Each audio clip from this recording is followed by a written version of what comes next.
तकरीबन कोई 1 घंटा बड़ी तफसीली सुकून वाले माहौल में बैठ के बात हुई। तो जो सबसे पहले जो आपने इतराज़ या आपने एक निशानदेही की वो भी मैंने भी की। अच्छा। कि आप लेट क्यों आए कैंपेन में। तो उन्होंने कहा हम लेट नहीं आए।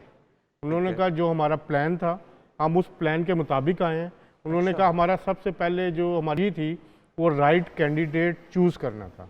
उन्होंने कहा हमने जानबूझ के उसको इस तरह प्लान किया हुआ था। उन्होंने कहा था हम नहीं चाहते थे कि हमारे हलकों में लोग एक दूसरे के सामने आए। उन्होंने कहा इसीलिए मैंने हर एक को खुद सुना। ये उन्होंने ज़ोर दे के कहा मैंने खुद सुना और इसीलिए उन्होंने कहा कि बहुत कम तनाज़ात जो हैं वो आए हैं और जो आए भी हैं हमने उनको हल किया। तो एक चीज़ ये मैंने सवाल जो मेरे हर एक के जहन में था वो उसके अलावा कोई खबर भी निकली वहां से? खबर यही निकली कि ही इज़ कंफर्टेबल। अच्छा। और जो मैंने जाहिर बात है 9 बार की बात की तो उन्होंने कहा कि मामला मैंने अल्लाह पे छोड़ा था और अल्लाह मुझे अजर दे रहा है। तो इट मीन्स वो एक्सेप्ट कर रहे हैं कि he is coming into power. तो मतलब वो कह रहे थे अल्लाह बेहतर करे। मतलब उनका एक स्टाइल है जो भी उनसे मिलते हैं कि वो अगले पे क्वेश्चन डाल देते हैं। जब कोई मुझे याद है एक करते वो तस्वीर बड़ी आजकल वायरल है, वो शायद काश मालिक साहब बैठे होते तो उस तस्वीर में हामिद मीर साहब भी हैं, मालिक साहब भी हैं, गालिबन मजहर अब्बास साहब भी, अगर मैं गलत नहीं हूं तो नहीं वो नहीं है। तो उसमें उस तस्वीर का हवाल बताते हुए उस दौरान जो सहाफ़ी मौजूद थे उन्होंने कहा था कि मियाँ साहब जब अपोजिशन में थे उन्होंने कहा था कि हमें गारंटी मिल गई है। वो तब कहा करते थे, अब ये बातें नहीं करते। जी मतलब साहब आप नहीं थे? नहीं मैंने निकाल दिया आपको, उसमें आप नहीं है। वो तस्वीर अगर हमें मिलेगी तो मैं दिखा भी दूंगा। मैं तो क्योंकि लंदन से कवर कर रहा हूँ, मुझे तो जब ये पीडीएम की गवर्नमेंट आ रही थी उस वक्त मैंने सबसे पहले कहा था कि 20 लोग पीटीआई के डिफेक्ट कर रहे हैं। तो उस वक्त क्योंकि चीज़ इन्फॉर्मेशन थी। इन्फॉर्मेशन आज भी यही है कि जो अभी लड़ रहे हैं उनमें से 10 जो हैं वो राब्ते में हैं। अच्छा। ये आज की मैं आपको इन्फॉर्मेशन तो एक इन्फॉर्मेशन जरा ये भी इसकी तरदीद या तस्दीक हो जाए। सुना है कि 5 लोग आज, या आई थिंक रजी साहब मुझे बता रहे थे या कोई बता रहा था, 5 लोग पीटीआई के मजीद दस्तबरदार हो रहे हैं अभी आज की रात में। हालांकि उनका नाम चलो वो तो हो रहे हैं, चलो वो लड़ नहीं सकते, लेकिन जो लड़ने की पोजीशन में और जीतने की पोजीशन में है और जो मेरा आज का फीडबैक है उनमें से भी जो एक तो पीपल्स पार्टी कहती है कि हमारे पास आ रहे हैं लेकिन वो नवाज शरीफ की या मुस्लिम लीग नून की बस का टिकट लेने के लिए कोशिश कर रहे हैं पोस्ट इलेक्शन। ये सवाल पूछ लो। इसका मतलब है वो जो हम फिगर कोट कर रहे थे वो करीब हो गए। अजहर जावेद साहब ये जो भी आज़ाद उम्मीदवार हैं उसमें से 30 से 40 का ऐसा फिगर बताया जा रहा है कि जो पीटीआई बैक्ड है और वही डिटर्मिन करेंगे कि ये बड़ा चंक ऑपोजिशन में भी जा सकता है या किसी पार्टी में जाके 2/3 मेजॉरिटी या कंपैरेटिवली लार्जर नंबर उनको दे सकता है। उसके बारे में बताइएगा, क्या नून लीग उनमें से कितनों से राब्ते में है ये जो 30-40 लोग हैं? मैंने आपको फिगर बताया 10, ठीक है। 10 के साथ तो इस वक्त बैकग्राउंड में चीज़ें चल रही हैं जिनके साथ एक मामला था। देखिए जो भी अपोजिशन में जीतेगा, अब हालात ये हैं कि वो गवर्नमेंट में बैठना चाहेगा। मेरी कल हाफिज़ नईम रहमान साहब से मुलाकात हुई, कराची गया हुआ था। मैंने उनसे पूछा कि जीत के क्या करेंगे, तो उनका यही था कि हुकूमत में ही आना है। अच्छा, मतलब ये हर एक की तरजीह इस वक्त और सबको पता है कि मामला जो है इस वक्त आवाज़ चल पड़ी है। जो भी जिस तरह भी आप कह लें, मैं उसकी डिटेल में नहीं जाता। अच्छा ये तो बात हो गई है नवाज शरीफ साहब की। बिलावल साहब क्या सोचते हैं ये मैं पूछूंगा वड़ाइज साहब से। अच्छा इस पे मैं आप भी शामिल गुफ्तगू हो जाए। रजी साहब ये आपको लगता है कि सूरत हाल सलमान साहब इस तरफ जा रही है कि अब इंडिपेंडेंट्स देख रहे हैं मियाँ साहब बड़े कंफर्टेबल है, वो उन्होंने कहा भाई हमने 5 साल अपने हल्के को भी तो कुछ देना है ना, तो जहां की हुकूमत होगी वहीं की होली है। हमारी तो सियासी तारीख ये है, इंडिपेंडेंट देखते कहीं और है और वहाँ से जो उनको कहा जाता है उसके मुताबिक वो जाते हैं। यानी अब आईपीपी कहते हैं कि वो हमारे पास आएंगे, पीपल्स पार्टी वाले कह रहे हैं कि वो हमारे पास आएंगे, पीएमएलएन के बारे में जैसे भी अजहर साहब ने कहा कि हमारे पास आ सकते हैं कुछ लोग।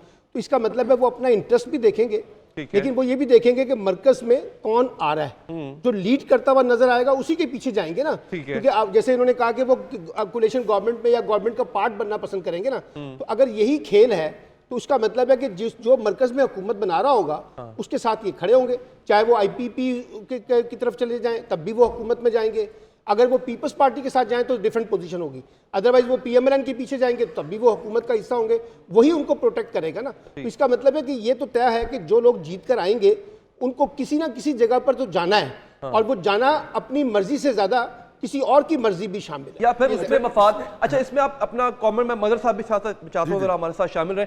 मदर साहब, एक सवाल यहाँ पे ये भी उठता है, जो पीटीआई के आजाद उम्मीदवारों को जो वोटर्स वोट देंगे, क्योंकि बिकॉज पीटीआई के पास इस दफा इतने इलेक्टेबल्स नहीं है, अगर गैर मारूफ लोग वोट लेने में कामयाब हो जाते हैं तो ये जाहिर है कि उन वोटर्स ने खालिसतन नजरियात की बुनियाद पे वोट दिया। कल को जाके वो मिलते भी जाके नून लीग से हैं या उस जमात से जो हुकूमत बना रही हो, जो भी बना रही हो, मुश्किल नहीं हो जाएगा उनके लिए वापस अपने हलके में आना? देखिए, एक चीज तो ये भी है कि अगर फर्ज करें 30, 40, 50 के करीब आज़ाद उम्मीदवार, पीटीआई बैक्ड आज़ाद उम्मीदवार जीतते हैं, तो वो अपना इंडिपेंडेंट पार्लियामेंट्री ग्रुप भी तो बना सकते हैं। जरूरी तो नहीं है कि वो किसी ना किसी पार्टी में जाएं, वो अपना बिल्कुल पार्लियामेंट्री ग्रुप बना सकते हैं, और इस चीज का कवी इम्कान है कि एक पार्लियामेंट्री ग्रुप बनेगा उनका, और वो बड़ा डिसाइसिव फिगर होगी। डिपेंड करता है, हम नहीं कह सकते कितना जीतेंगे, लेकिन अगर आज़ाद उम्मीदवार फर्ज करें 30-40 भी जीत जाते हैं तो वो एक स्ट्रॉन्ग पार्लियामेंट्री ग्रुप होगा, कंसिडरिंग कि आप पीएमएलएन और पीपल्स पार्टी जो है नंबर 1, नंबर 2 आती हैं, और पीपल्स पार्टी पीएमएलएन के साथ अलायंस नहीं करती, तो इतना आसान नहीं होगा किसी के लिए भी एक तो हुकूमत बनाना और फिर हुकूमत चलाना। तो मुझे पोस्ट इलेक्शन सिनेरियो कोई बहुत अच्छा नहीं लग रहा। अच्छा, मुझे पॉलिटिकल स्टेबिलिटी आती हुई नजर नहीं आ रही। अगर क्लियर कट किसी के पास नहीं आती तो पॉलिटिकल इंस्टेबिलिटी अपनी जगह बरकरार रहेगी, जो कि पाकिस्तान के लिए बहुत अच्छी खबर नहीं है। इसी नुक्ते को मदर साहब, क्लियर कट मेजॉरिटी अगर नजर नहीं आती, कंसिडरिंग द सिनेरियो, हमने पिछले 3 दिन इसी पे बगसमारी की है कि किसकी सीट्स कहां पे कितनी निकल सकती हैं, और अब रहा है कि क्लियर कट मेजॉरिटी नून लीग को भी मिलना मुश्किल है। अगर ये नहीं आती है सर, तो बाकी आप इंस्टेबिलिटी देख रहे हैं। आपने गलत बंदे से ये सवाल पूछ लिया। अच्छा, मैं इस पूरी ट्रांसमिशन में इस बात का दाई रहा हूँ कि 110 ले जाएंगे, सिंपल मेजॉरिटी आ रही है पीएमएलएन के पास ना। मैं उसके लिए मेरे पास उसके अपने दलाइल मौजूद हैं, और अगर आप मुझे इजाजत देंगे, लेकिन वो जो आपने 5 वाली खबर बताई थी उसमें एक और चीज बड़ा जो है वो ट्विस्ट है, वो ये है कि ये जिन 5 लोगों ने दूसरों के हक के अंदर विड्रॉ किया है, ये वो लोग कैंडिडेट के हक में ये विड्रॉ कर रहे हैं जो मल्टीपल सीट्स पे खड़े हो रहे हैं। अच्छा, यानी पीटीआई के इन कैंडिडेट को शायद ये भी उम्मीद है कि जिस सीट पे मैं इसके हक में सरेंडर कर रहा हूँ, मुस्तकबिल में ये सीट मुझे मिल सकती है। लेकिन पहले वो गिरफ्तार हुए हैं, गिरफ्तारी सुनेगा, पहले वो गिरफ्तार हुए हैं, गिरफ्तारी के बाद उनको अगले दिन जाके उन्होंने अपने आप को विड्रॉ किया। ये बात भी खातून है जो नहीं, बाकी भी ऐसी है। अच्छा, अब ये अपनी जगह पे रहे। एक बात, दूसरी बात ये है कि देखिए, ये अगर 10 लोग जिनकी खबर अजहर भाई ने दी है, अगर ये मिल जाते हैं तो उनको तो सिंपल मेजॉरिटी। अब आप अपोजिशन लीडर की बात करें कि अपोजिशन लीडर किसने बनना है, क्योंकि दोनों पार्टियों में मुझे ये अंडरस्टैंडिंग नजर आती है कि उन्होंने अपोजिशन का लीडर का भी किरदार नहीं किसी को देना, वो भी वो चाहेंगे कि उनके अंदर ही रहे। ये मैंने सवाल रखा हुआ यही, बेसिकली वड़ाई साहब के लिए सवाल यही रखा हुआ था। मैं जरा वो क्लिप चलाना चाहता हूं, आप अपने पॉइंट ऑफ व्यू दे दें, फिर मैं वो क्लिप चलाऊंगा जहां पे इन्होंने इंटरव्यू किया बिलावल साहब का। यही पूछना चाह रहे हैं कि मतलब साहब, हम जब से बैठे ट्रांसमिशन में हम ये तो डिस्कस कर रहे हैं कि हुकूमती बेंचेस पे कौन कौन हो सकता है, मगर ऑपोजिशन कैसी होगी, ये अभी तक बड़ी कंफ्यूजन है। तो आपके नजदीक ऑपोजिशन का जो शक्ल होगी वो क्या स्ट्रक्चर होगा?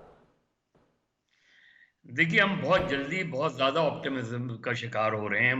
माजरत के साथ, मेरे नुक्ते नज़र से मेरा ख्याल है हमें वेट करना चाहिए कि इलेक्शंस की अपनी डायनेमिक्स होती हैं, पोलिंग डे की अपनी डायनेमिक्स होती हैं, कौन कितनी सीटें ले जा, हम एक बाहर से एक ब्रॉडर पिक्चर पेश करते हैं।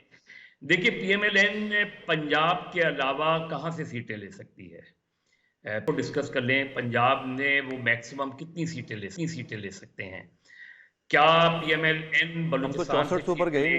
वो तो कह रहे हैं कि हम जी, मैं तो सिर्फ हो सकता है कि मैं गलत हूँ, हो सकता है बिल्कुल टोटली पीएमएलएन स्वीप कर जाए, मुझे इसमें भी कोई वो नहीं है। मैं तो सिर्फ ये देख रहा हूँ कि अगर कोई कंफर्टेबल पोजीशन में आके गवर्नमेंट बनाते हैं तो वो ज्यादा बेहतर है पॉलिटिकली। लेकिन अगर एक हंग पार्लियामेंट रहती है, एक आप जो है इलेक्शन में क्लियर कट किसी के पास मेजॉरिटी नहीं होती, तो मुझे पॉलिटिकल स्टेबिलिटी आती नहीं नजर आ रही। अब पीपल्स पार्टी कहाँ कॉन्सेंट्रेट कर रही है? पीपल्स पार्टी कोशिश कर रही है सिंध इंक्लूडिंग कराची, हैदराबाद, सक्खर जो अर्बन सेंटर्स हैं उसमें वो कोशिश कर रहे हैं कि वो 80 to 85% सीट्स ले जाएं। उसमें रूरल सिंध में पीपल्स पार्टी डेफिनेटली 80-85% ले जाएगी। अर्बन सिंध में पीपल्स पार्टी कराची में एम कर रही है 8 सीटें, लेकिन मुझे लग रहा है कि वो 6 शायद सीटें, क्योंकि 5 ऑलरेडी उनके पास हैं। तो अगर 6 सीटें वो ले जाते हैं और हैदराबाद से 1 सीट ले जाते हैं, 1 सीट मीरपुर खास सक्खर से ले जाते हैं, और उनकी फिगर जो है वो सिंध के अंदर 40 to 45 रहती है। देखिए, बलूचिस्तान में पीपल्स पार्टी ने जमातों के अलावा सबसे ज़्यादा कैंडिडेट्स खड़े किए हैं। बलूचिस्तान में पीपल्स पार्टी जो अपना उनके वो है ये कि वो सदर्न पंजाब में अगर कुछ सीटें लेती है, और बलूचिस्तान और केपी में मुझे नहीं लगता पीपल्स पार्टी सीट लेने जा रही है, कोई एक आधा अगर ले जाए तो ले। तो उसके बाद पोस्ट इलेक्शन कैंप वो होगी, या तो पीएमएलएन बहुत कंफर्टेबल पोजीशन में होगी, इतनी कंफर्टेबल पोजीशन में होगी कि वो बड़े आराम से उन्हें मसला नहीं होगा, लेकिन वो डेफिनेटली एमक्यूएम के साथ जाना चाहेगी। एमक्यूएम को अपने साथ, अगर एमक्यूएम की इतनी सीटें आती हैं जो 5 या 6 या 7, मैं उसकी नहीं कह रहा कि जो वो दावा कर रहे हैं, मैं कम से कम सीटें वो कर रहा हूँ, तो डेफिनेटली एमक्यूएम पीएमएलएन के साथ जा सकती है, जेयूआई पीएमएलएन के साथ जा सकती है। बलूचिस्तान का हम कह नहीं सकते ठीक से, बलूचिस्तान की सूरत हाल का नहीं कह सकते। कंफर्टेबल पोजीशन में सिंपल मेजॉरिटी भी ले जाती है पीएमएल, तो मेरा ख्याल है कि ऐसे opposition leader of the opposition party से मैं मदर साहब वापस आपके पास आऊंगा।